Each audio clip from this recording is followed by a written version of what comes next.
로마서 1장 11절로부터 17절까지 함께 읽겠습니다.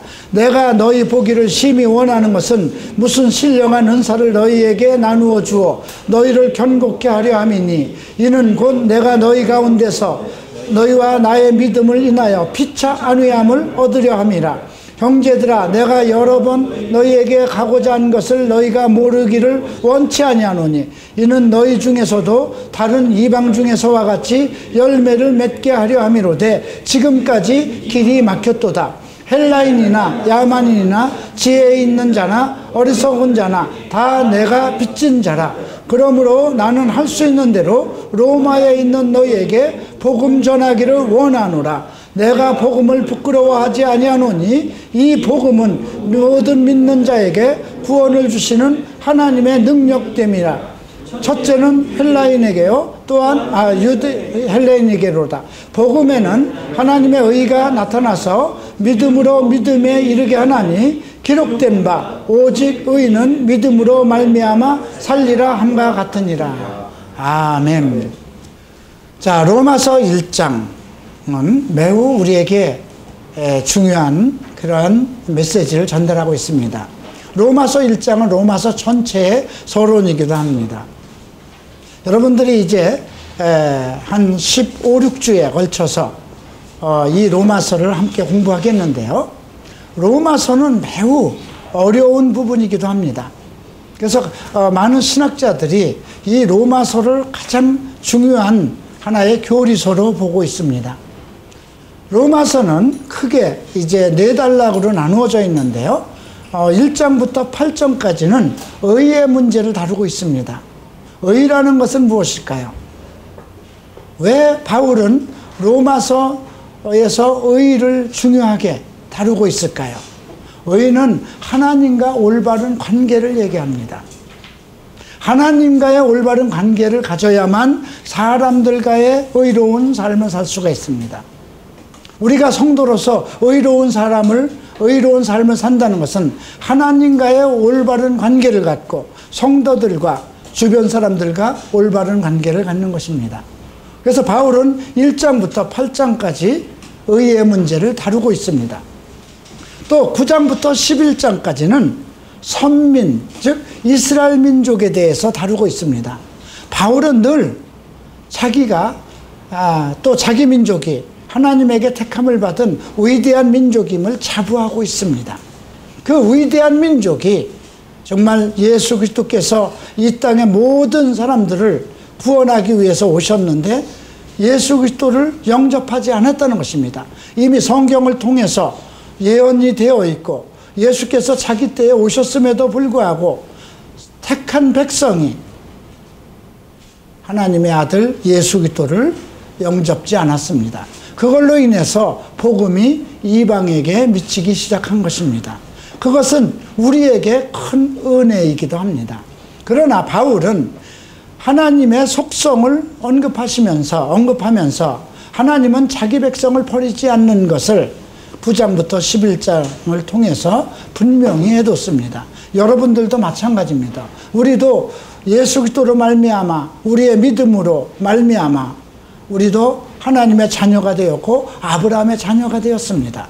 그러므로 여러분들이 예수를 믿으면 여러분들을 하나님께서 버리지 아니하십니다. 그 하나님이 자기 자녀를 다루시는 속성에 대해서 9장부터 11장까지가 언급되어 있습니다. 12장부터 15장까지는 우리 그리스도인들이 삶에서 지켜야 할 가장 중요한 문제들을 다루고 있습니다. 실생활을 어떻게 살아야 될 것인가, 어떻게 의인답게 살아가야 할 것인가, 크리스찬들의 삶의 그 포변이라고 할까요? 그 삶의 기준점에 대해서 언급하고 있습니다. 16장은 이제 결론인데요. 크리스찬들이 서로 교통하며 교제하며 말씀 안에서 어떻게 서로 교제를 그러한 부분을 다루고 있습니다. 이제 우리가 16주 정도에 걸쳐서 이제 로마서 전체를 살펴볼 것입니다.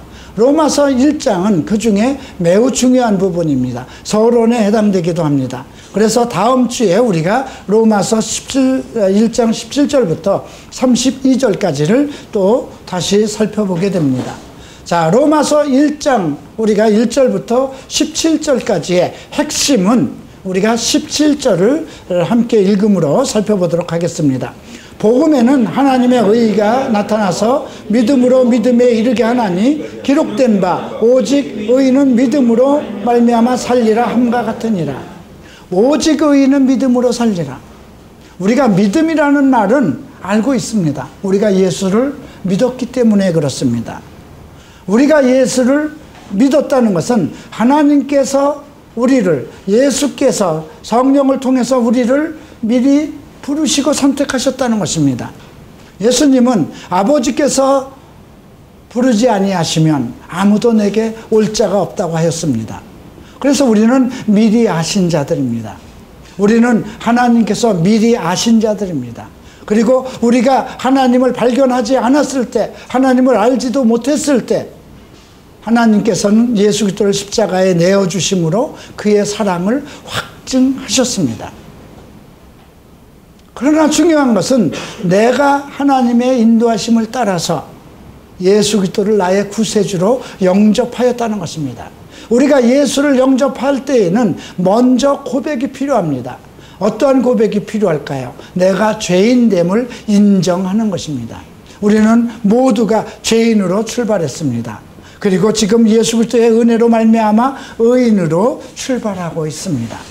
오늘 바울은 1장 17절에서 복음에는 하나님의 의가 나타나서 믿음으로 믿음에 이르게 하나니 기록된 바 오직 의인은 믿음으로 살리라 함과 같으니라 이렇게 선언하였습니다. 복음을 우리에게 가리키고 있는 것입니다. 복음이라는 말은 무엇일까요? 복음은 무엇일까요? 복된 소리입니다. 네, 여러분 이 복된 소리, 무엇에 관한 복된 소리일까요? 무엇이 우리를 축복하는, 무엇이 복되게 하는 것일까요? 먼저 여기에는 구원의 복음이 전제가 되어 있는 것입니다. 내 영혼을 구원하고 내 삶을 구원하고 내 육체를 구원하셨습니다. 여러분들의 질명, 여러분들의 삶, 모든 것을 구원하신 것입니다. 이것이 복음입니다. 여러분, 복음하면 우리는 영혼만 구원받은 걸 생각하는데 그렇지 않습니다. 여러분들의 질병도 구원하셨고 여러분들에게 먹을 것도 허락하셨고 대인관계에도 구원하셨습니다. 모든 그 갈등을 에서 해결하셨습니다. 우리 인생이 가지고 있는 모든 문제를 해결하신 것, 그것이 복음입니다. 그래서 우리는 이 복음으로 말미암아 살아야 되는, 이 복음으로 살아야 되는 그런 책임이 있는 그런 하나님의 성도들입니다. 그런데 이 복음에는 반드시 하나님의 의가 나타나야 된다는 것입니다. 자, 부끄러운 일들이 많이 일어납니다. 이 한국교회를 이끌어 간다고 전 세계에 복음을 전하기로 위대하신 그런 이름을 갖고 많은 사람들의 존경과 박수를 한 몸에 받던 분이 정말 감당할 수 없는 지경까지 추락하고 있습니다. 그의 자녀들까지 추락하고 있습니다. 그럼에도 그 교회는 아직 승승장구하며 그러한 큰 교회로서 위상을 가지고 있습니다. 그것은 교회의 위상이 아닙니다. 의로움이 나타나야 된다는 것을 우리가 잊어서는 안 됩니다. 의로움이라는 건 무엇일까요? 하나님과의 가장 올바른 관계입니다. 하나님과의 올바른 관계는 무엇일까요? 하나님의 말씀대로 산다는 것입니다. 죄에서 벗어나서 이제 죄에서 구속함을 받아서 의로운 자녀라, 하나님의 자녀의 권세를 얻었습니다. 그러면 그 자녀로서 하나님의 계획 안에서, 하나님의 뜻 안에서, 하나님의 인도하심 속에서 살아가는 것, 하나님과의 올바른 관계를 저는 하나님의 의라고 생각을 합니다. 이것이 복음에는 복음을 통해서 나타나야 된다는 것입니다. 예수 그리스도를 통해서 전달된 이 복음은 우리와 하나님과의 관계를 온전히 갖고 사람들과 온전한 관계를 갖고 살아가는 것입니다. 그래서 그 의로움이 나타나야 되는 것입니다. 이 의로움 속에는 사랑도 들어있고 자비도 들어있고 긍휼함도 들어있고 모든 은혜도 다 포함되어 있습니다. 우리가 말하는 하나님 나를 축복하시옵소서, 나에게 은혜를 베풀어 주시옵소서, 이렇게 간구하는 그 모든 것도 이 복음이라는 속에서 포함되어 있듯이 그 하나님의 의 속에 포함되어 있는 것입니다. 자, 그러면 이 복음이 어떻게 시작되었을까요? 이 복음이 우리에게 어떻게 전달되었을까요? 자, 바울은 1절에서 예수 그리스도의 종 바울은 사도로 부르심을 받아 하나님의 복음을 위하여 택정함을 입었다, 이렇게 언급하고 있습니다. 택정함이라는 뜻은 무엇일까요? 주께서 예정했다는 것입니다. 여러분들도 다 예정된 사람입니다. 저도 하나님의 예정을 입었기 때문에 갈보리 채플의 목사로서 헌신하고 있는 것입니다. 그런데 여기서의 복음을 위하여 택정함을 입었다는 것은 사도로서 부름을 받은 그 사도권을 언급하고 있습니다. 사도라는 건 무엇일까요? 쉽게 얘기하면 하나님의 특사입니다. 복음을 전하기 위해서 하나님의 특사로 12 제자 중에 한 사람으로 사도로서 부름을 받았다는 것입니다. 무엇을 위해서? 하나님의 복음, 하나님의 기쁜 소식. 하나님의 기쁜 소식이라는 것은 우리를 구원하는, 우리를 죄에서 구원하고 또 악에서 구원하고 또 사람들과의 갈등 속에서 구원하고 질병에서 구원하고 우리 인생 전체를 구원하시기 위해서 바울은 택함을 받았다고 우리에게 소개하고 있습니다. 자, 이제 2절부터 4절까지는 그 복음에 대한 정의를 언급하고 있습니다. 이 복음은 하나님의 선지자들로 말미암아 그의 아들에 관하여 성경에 미리 약속하신 것이라, 계시된 것이라는 것입니다.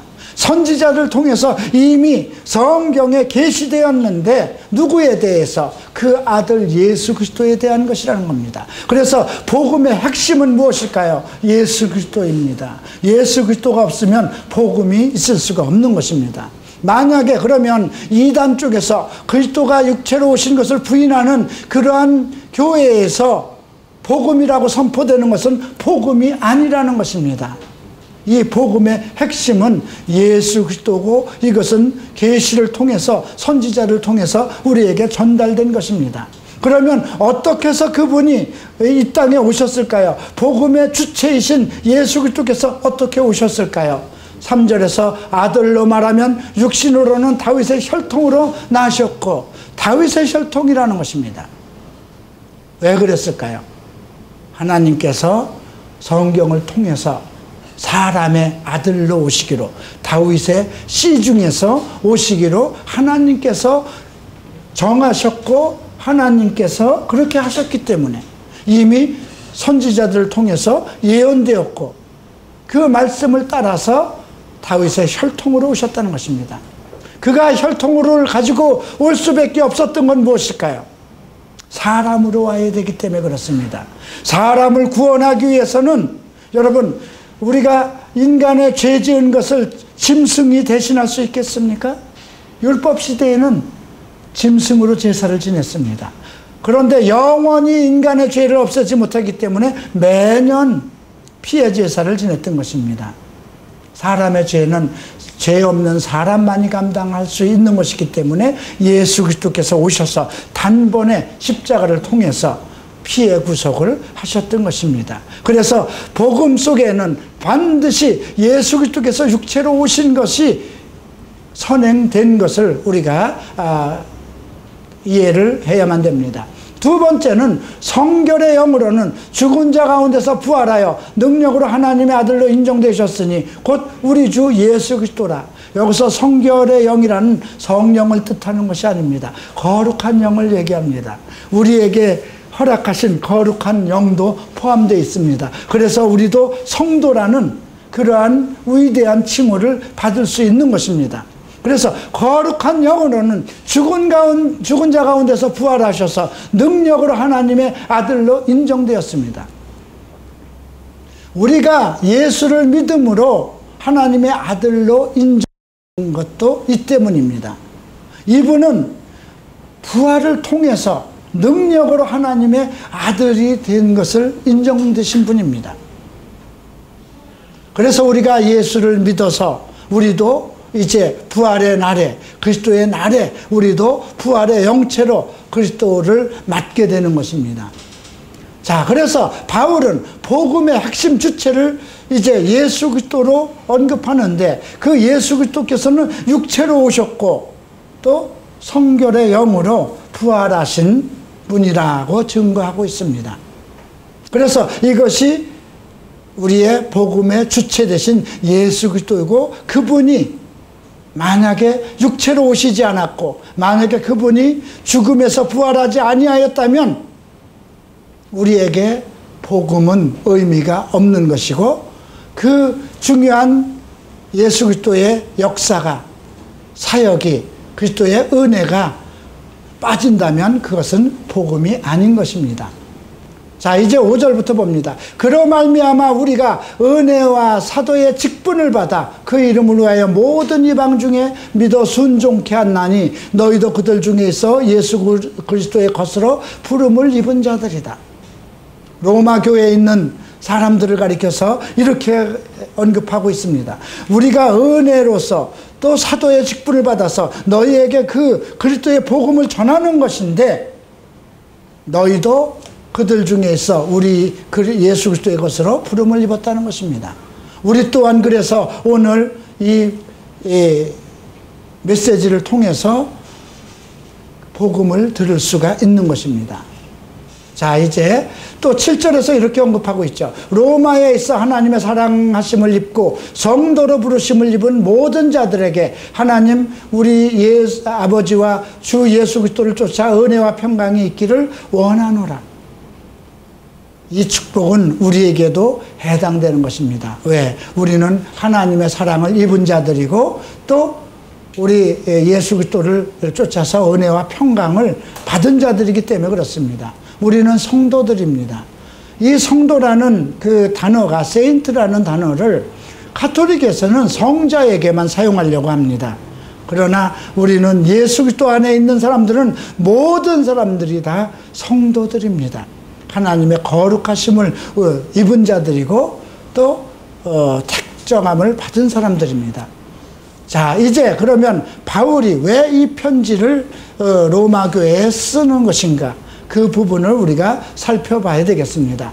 자, 먼저 바울은 로마 교회를 칭찬하는 말로 시작됩니다. 첫째는 내가 예수 그리스도로 말미암아 너희 모든 사람을 인하여 내 하나님께 감사함은 너희 믿음이 온 세상에 전파됨이라.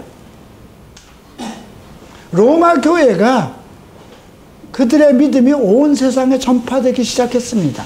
왜 그럴까요? 문명의 도시죠. 모든 길이 로마를 통하고 있었습니다. 그래서 전 세계, 그 당시에 온 세상이라는 건 로마를 중심으로 전 세계가 로마의 통치권 속에 있었습니다. 그래서 아시아 지역까지 모든 길이 로마로 통해져 있고 로마의 법이 세상의 법이었습니다. 그런데 로마 교회를 통해서, 로마 성도들을 통해서, 그들의 믿음을 통해서 온 세상이 전파되고 있었던 것입니다. 그래서 감사할 수밖에 없죠.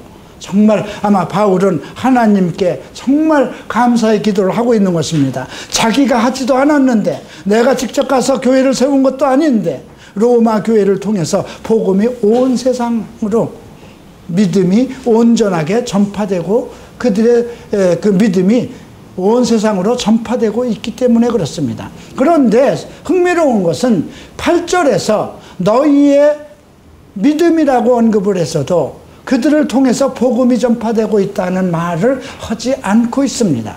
오히려 그 8절 이후에 보면 그들 속에는 복음이 없다는 것을 언급하고 있어요. 15절을 보죠. 그러므로 나는 할 수 있는 대로 로마에 있는 너희에게도 복음 전하기를 원하노라. 그러니까 우리가 여기서 분명히 알 수 있는 것은 로마 교회는 믿음이 온 세상으로 전파되고 정말 사도 바울을 통해서 박수 칭찬을 받을 만한데, 그들의 믿음이 있다는 것은 칭찬을 받을 만한데 그들 속에 복음이 없었다는 것입니다. 그렇다면 복음이 없었다면 이건 큰 문제인 거예요. 계시의 말씀도 없었다는 것이고 예수 그리스도에 대해서 온전한 증거가 되지 않고 있다는 것입니다. 그래서 바울은 계속 로마로 가기를 힘을 씁니다. 원래 로마 교회는 바울에 의해서, 이방인의 사도인 바울에 의해서 개척된 교회가 아닙니다. 바울이 에베소에 있을 때 이 로마서를 쓴 것입니다. 바울은 로마를 가기 위해서 여러 번 가기를 애썼습니다. 지금 그의 말씀, 그 이야기가 계속해서 언급되고 있습니다. 13절에도 보면 내가 여러 번 너희에게 가고자 하는 것을 너희가 모르기를 원치 아니하노니, 계속 길이 막혔던 것입니다. 그래서 그는 작정을 합니다. 우리가 사도행전 여러 군데를 보면 바울이 결국 예루살렘으로 올라가고자 애를 씁니다. 그때 예언자들이 나타나서 예루살렘에 가면 당신이 잡힐 것이다, 이렇게 예언을 하면서 올라가지 못하게 합니다. 그러나 바울은 내가 지금 하나님의 심령에 매어서 지금 내가 죽기를 결사하고 예루살렘으로 올라가려고 애를 씁니다.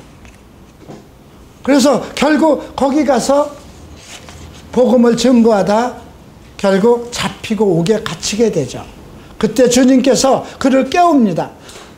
바울에게 담대하라. 내가 예루살렘에서 나의 일을 증거한 것 같이 로마에서도 증거하리라. 이렇게 주님께서 바울이 그 옥에 갇힌 바울에게 네가 이제 로마에 갈 수 있을 것이라 그렇게 얘기를 합니다. 그런데도 갈 길이 막혀 있는 거예요. 그래서 결국은 어떻게 합니까? 그 총독에게 재판을 받는 것을 거부하고 나는 로마에 있는 황제에게, 나는 로마 시민권자다, 그러니까 여기 총독에게 재판받을 일이 없다, 나를 로마로 보내달라. 자, 모든 정치적인 구조가 이렇게 복음을 막고 있었던 것입니다.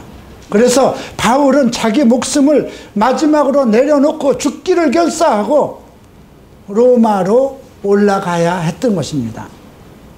왜냐하면 로마의 교회가 복음이 없다면 그것은 온 세상으로 전파되는 것이 오히려 안 좋은 것이기 때문에 그렇습니다. 만약에 중국의 선교사들이 한국에서 많이 나갔다고 하십시다. 근데 그들이 이단자들이라면 우리가 와, 중국에, 한국에서 많은 선교사가 나가서 중국을 복음화하고 있다는 걸 자랑할 수는 없죠. 지난 4월에 갔을 때 신천지나 다락방 같은 데서 너무나 많은 그 사람들이 들어가 있습니다. 그곳에서 전도를 하고 있습니다. 그런데 문제는 그들이 가 있으면 가 있을수록 중국은 오히려 복음의 회방을 받는 것입니다. 그리스도의 복음을 오늘바로 전파할 수 없기 때문에 그렇습니다. 한국이 선교사를 파송하는 정말 세계적인 국가가 되었는데 만약에 그 파송되는 선교사들이 온전한 말씀을 가지고 있지 않고 주께서 택한 사람도 아니고 그들이 하나님의 온전한 복음을 가지고 있지도 못하고 그들의 삶이 의롭지도 못하다면 그건 오히려 안 가는 것만도 못한 것입니다. 그래서 바울이 노심초사해서 계속 내가 사도인 내가 로마를 가야 되는데 계속 사탄이 길을 막고 있었던 것입니다. 사탄도 하나님께서 사람을 들어서 어떻게 일을 하실 것을 알고 있는 것입니다. 그래서 죽기를 각오로 하고 자기 목숨을 내어놓고 로마로 올라갑니다. 자, 이제 그러면 왜 바울이 온 세상의 믿음이 전파되고 있었는데도 바울이 그 로마 교회의 문제점이 무엇인가, 바울이 로마에 가지 아니하면 안 되었던 그 일들이 무엇인가를 살펴보겠습니다. 11절을 봅니다. 내가 너희 보기를 심히 원하는 것은 무슨 신령한 은사를 너희에게 나누어 주어 너희를 견고케 하려 함이라. 신령인 은사, 영적인 은사가 없다는 것이에요. 여기서 언급하는 영적인 은사는 아마 고린도전서 12장에서 언급한 교회 안에 주신 12가지 은사, 이런 부분을 언급한 것이라 생각합니다. 믿음이 있는데 은사가 없다는 것입니다. 그 은사가 없으면 어떻게 될까요? 너희를 견고케 하려 함이라. 견고하지 않다는 것입니다. 하나님의 성령의 은사가 그 교회를 주관하고 성도들을 주관해야 되는데 그들에게 은사가 없기 때문에 견고하지 못하다는 것이죠. 두 번째는 무엇일까요? 그걸로 인해서 12절을 보면 이는 곧 내가 너희 가운데서 너희와 나의 믿음을 인하여 피차 안위함을 얻기 위하여. 성령의 은사가 있어서 성령이 인도하심을 받는 그런 교회라야 그들이 견고하고 또 믿음 안에서 서로 위로가 있는 것입니다. 그런데 그들은 성령의 은사가 그들에게 임하지를 않았던 것입니다. 이 말은 무엇일까요? 그리스도의 복음이 전파돼야만 그 복음 안에서만 성령이 역사한다는 증거이기도 합니다. 자, 이제 13절을 봅니다. 그래서 내가 여러 번 너에게 가고자 한 것을 너희가 모르기를 원치 않으니 이는 너희 중에서와 또 다른 이방 중에서와 같이 열매를 맺게 하려 함이로다. 여러분, 우리가 고린도 교회나 에베소서나 갈라디아 교회 모든 교회에서는 바울이 개척한 곳에는 제자들이 나타났습니다. 그래서 막 교회가 계속 개척되었던 것입니다. 그런데 로마에는 그 일이 일어나지 않았어요. 제자 사역이 일어나지도 않고 교회 개척도 이루어지지 않았던 것입니다. 열매가 없는 교회였던 것입니다. 자, 14절에 헬라인이나 야만이나 지혜 있는 자나 어리석은 자나 다 내가 빚진 자로다. 그러므로 할 수 있는 대로 로마에 있는 너희에게 복음 전하기를 원하노라. 믿음은 있는데 복음이 없다는 것은 이건 불행한 일 중에 불행입니다. 자, 그래서 복음 전하기를 원한다는 말, 이들에게는 과연 어떤 믿음이 있었을까? 여러분, 이걸 보면서 한국 교회를 생각하지 않습니까? 전 세계적으로 믿음이 좋다고 소문난 교회가 복음이 없지 않습니까? 하나님의 말씀이 없지 않습니까? 오직 축복이라는 그러한 것 하나로 목사들에게 안수받고 어떤 재물적인 축복과 그런 것을 위해서 교회가 이상하게 형성되고 그런 기복신앙으로 전락되고 있지 않습니까? 복음이 없는 겁니다. 그러면 어떤 분들은 얼마나 많은 사람들이 그 큰 교회를 통해서 주의 제자들이 태어나고 얼마나 많은 사람들이 세계로 선교를 나갈까요? 그거 나가면 안 되는 것입니다. 하나님의 택함을 받고 복음에 의해서 양육을 받고 복음을 깨닫고 성령의 기름 부음 속에서 성령의 은사로 나타남을 가지고 복음이 전파돼야 되는 것인데 믿음은 있었는데 잘못된 그러한 믿음 속에서 있었기 때문에 바울은 계속 로마를 가려고 애를 썼던 것입니다. 그럼에도 바울이 기뻐했던 것은 그들이 예수를 영접했다는 것 그 하나입니다. 한국 교회가 그렇지 않은가요? 그래도 얼마나 많은 교회가 있습니까? 이 많은 교회가 예수를 영접하고 하나님의 성도가 되었다는 그것은 매우 귀한 것입니다. 그래서 이 교회의 가장 중요한 것은 먼저 예수를 영접해서 하나님의 자녀가 되는 것이고 두 번째는 복음을 들어서 하나님의 의가 나타나야 되는 것입니다. 자, 16절 보죠. 내가 복음을 부끄러워하지 아니하노니 이 말 속에는 무엇이에요? 그들이 믿음이 있다고 그러면서도 크리스찬되고 교회 성도라는 것을 부끄러워하고 있다는 것입니다. 여러분, 많은 성도들이 그 직장에 나가서 교회 다니는 것을 부끄러워하는 사람들이 많이 있습니다.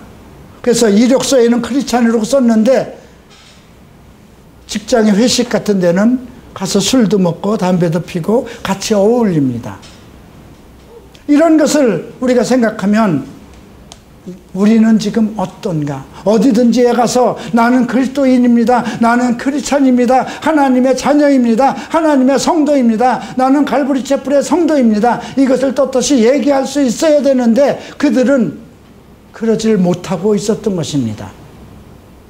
왜 그랬을까요? 이 복음은 믿는 자들에게 주시는 믿는 자에게 구원을 주시는 하나님의 능력입니다.